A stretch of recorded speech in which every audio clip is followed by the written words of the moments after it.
Hi, welcome to a market analysis video from thestealthytrader.com.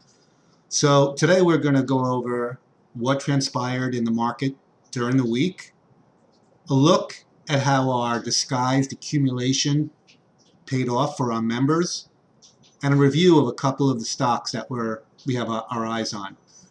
First, just want to do some house cleaning, and this is our website, and you could reach us at the number at the top. On the home page, just very quickly, we'll either, if we have a recent video, it'll be here. This was on the 26th. Every couple of days we put up one. They're pretty good. Try to make them a little bit smaller than 15 minutes, but we're passionate about this, so it builds up. Anyway, on the home page is where members sign in. Follow us on Twitter. We have some really great tweets, and occasionally actually tip our hand on what we're doing, which I have to do something about. You could join our mailing list. Another cool little button to call me. Same number up here, but in button form. These are some of our tweets. A bunch of these stocks that are mentioned in the tweets reacted really well. Anyway, this is what we're looking at. In the middle of the home page, bullet points on what separates our service and our analysis from the myriad of other ones that are out there. I mean, there are thousands, it seems like. But ours is, and I'm sure everybody says that, ours is different in a variety of ways, and that's covered here. We are real time. We live in the trenches of the market, so we could catch subtle shifts in market momentum and then act accordingly with speed that is so important in this market. So something to consider. This is our significant alerts page, a link here. This is where we'll wait a couple of days to put up the actual alerts so you can see what we do and what premium members get, good and bad, warts and all. So that's that. The links to our different memberships: premium, real-time alerts, text, email, right as the action is taking place, entry and exit. Follow trade, just a great, more recent service that we offer, where for people that can't watch a monitor during the day or can't keep track via email or text, that just either at their job or taking care of families or away on vacation. So our follow trade membership is through a company called, a brokerage firm called Ditto Trade, where you set up an account with them and they issue our alerts, and by pressing a button, buy or sell on the actual alert, email or text, you decide how many shares you'd want to buy. If you want to demo our system, you might only do 100 shares. That's all worked out via Ditto Trade, and the information is here. A couple of people recently found this to be a very desirable membership. And for the professional traders or people who trade for a living, premium membership might be the call for you. Also offer the potential to converse with me during the day. And we also have a learning academy, 2 weeks of learning how and what we look at, our filters, our charts, just basically looking under the hood of our uncovering disguised accumulation methodology, and we'll be happy to discuss that with you by clicking this link. Okie dokie. Also, most of these links are at the top here, like significant alerts. I'll click on it, and that's what it looks like. Basically, a key point here in the significant alerts is not to run out and try to duplicate what you see here. These alerts are usually old, and we might be out of them or have already started unloading our positions. For example, this is something we did on Friday. Okay, let's look at the charts. Okay, so this is the Dow 30-minute chart. Just a quick note: we are aware of the differences between the different indices, S&P, NASDAQ. We are comfortable with the Dow. We also look at the S&P. For what we do, if one moves market direction, they're all going to kind of move in the same way. Just something to note. Just some people have emailed us about that. Anyway, this is a 30-minute chart of the Dow, and I want to draw your attention to this area up here from last Friday. No doubt many thought that this was going to be a breakout once again to all-time highs. And then Monday gave everybody the opportunity to get enrolled in the breakout. And then bang, Monday afternoon, Tuesday, a hint at getting back to try to get up here. This Tuesday area, as per one of our prior videos, and I suggest going to our YouTube page and looking to see, because on that video we point out clearly, actually it was a post on our basic members page on our website, how we were able to pick up this key area here, this key area, and we were able to see that this rally here to try to get back here wasn't really going to happen. And look what happened after that. So we were able to unravel some positions on Tuesday morning prior to this. Look at this drop from Tuesday to Thursday. This pays for membership. This is what it's all about. Honestly, this separates people who services that are real time and are in the trenches. This is what we do.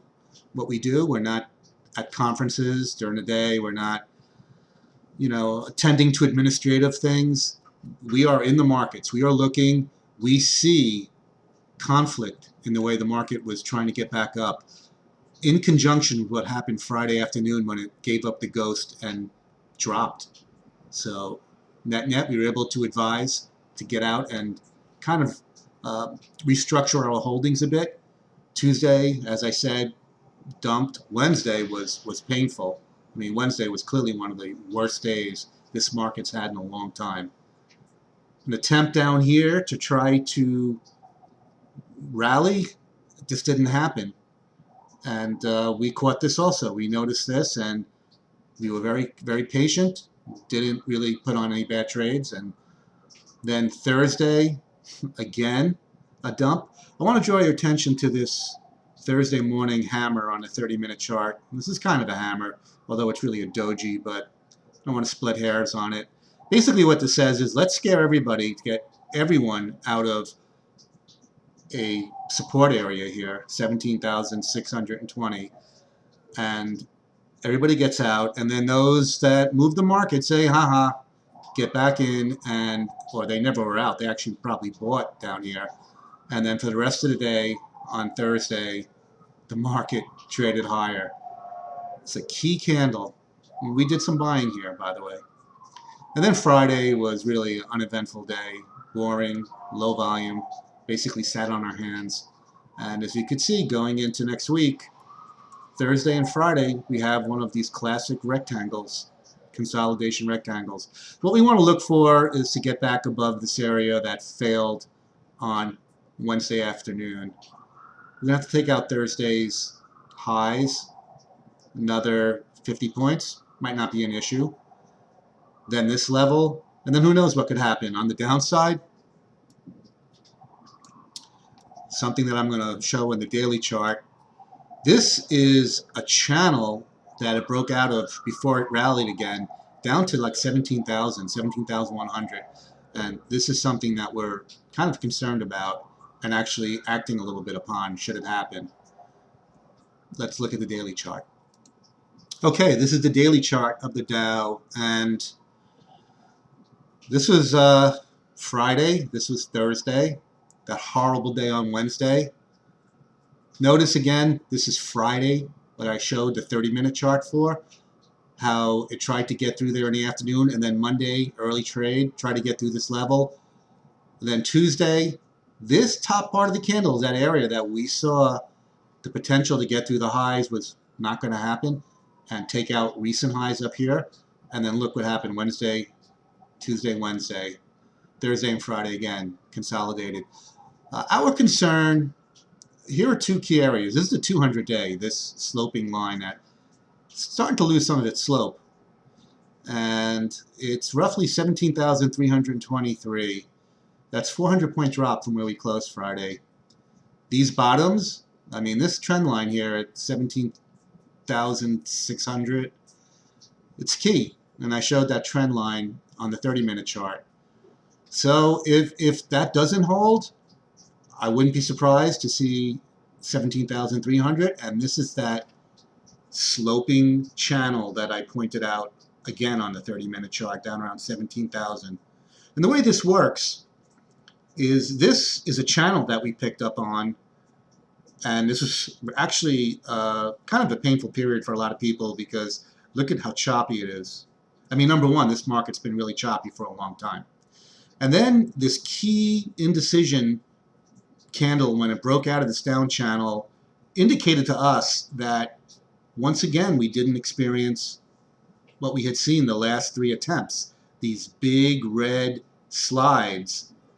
This time when we came to the breakout of the channel, we had a hesitation and then a strong bullish candle. That helped us put on some really nice trades.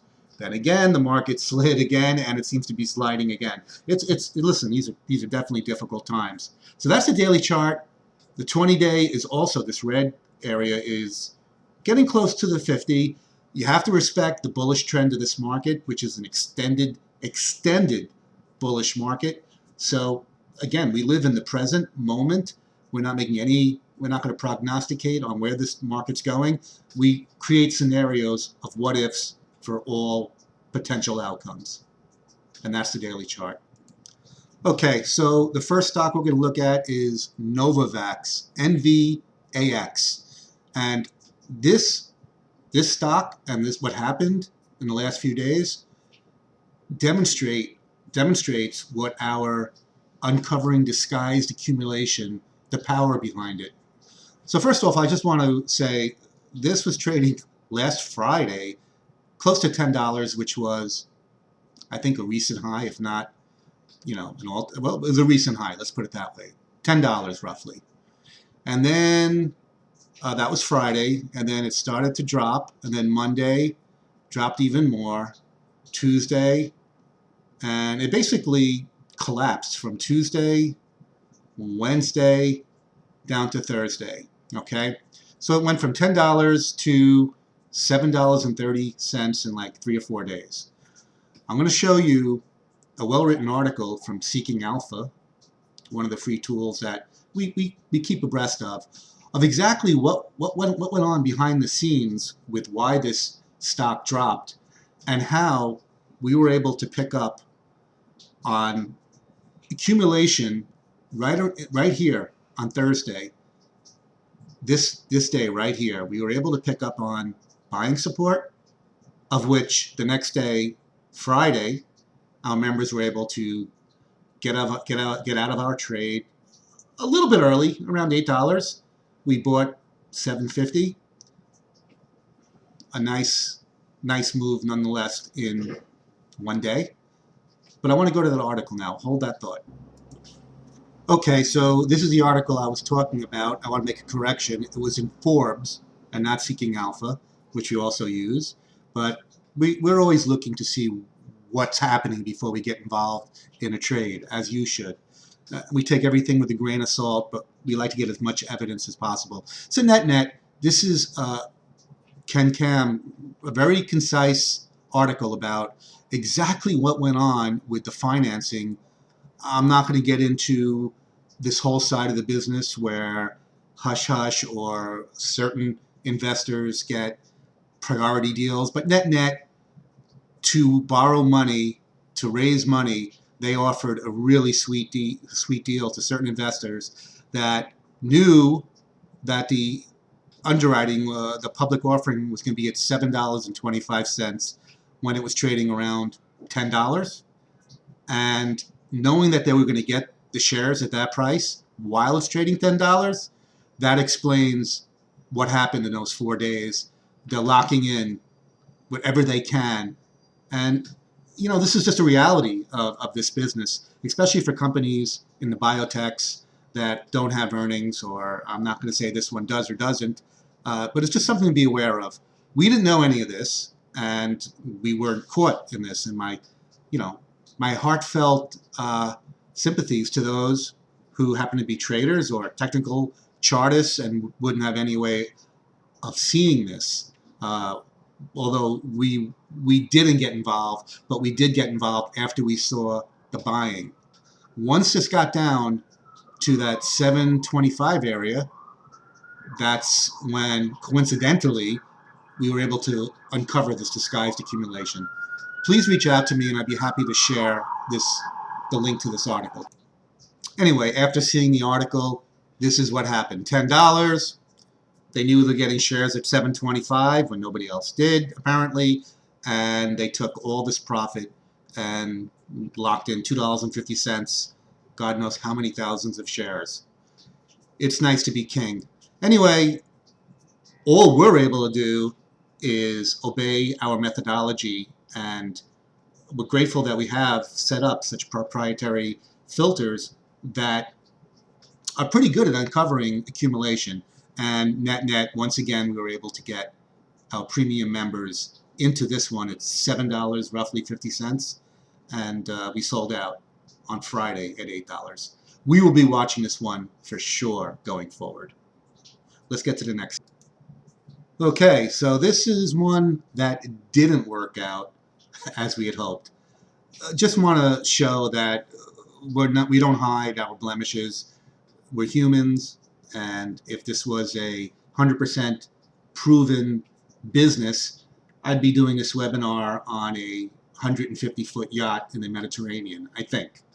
This is OHRP, Olive, Harry, Robert, Peter. And for those of you that might know, or might be grimacing now, they had bad FDA results, I believe, and the stock went from closing at roughly $8.70 to opening on Friday at $3. It was down 68% for the day. Okay, so let's take a closer look at what happened. Okay, so this is Friday's action blown up a little bit. It's a 30-minute chart still, and basically anybody who trades for a living, or everybody knew the stock was down 60-some-odd% on the open. And yeah, I mean, that should have been the first indication to us that this is going to be choppy, and it was. And we got involved, I think, roughly on this candle here, not only because technical-wise, chart-wise, but our indicators also, pinged that there was buying going on here.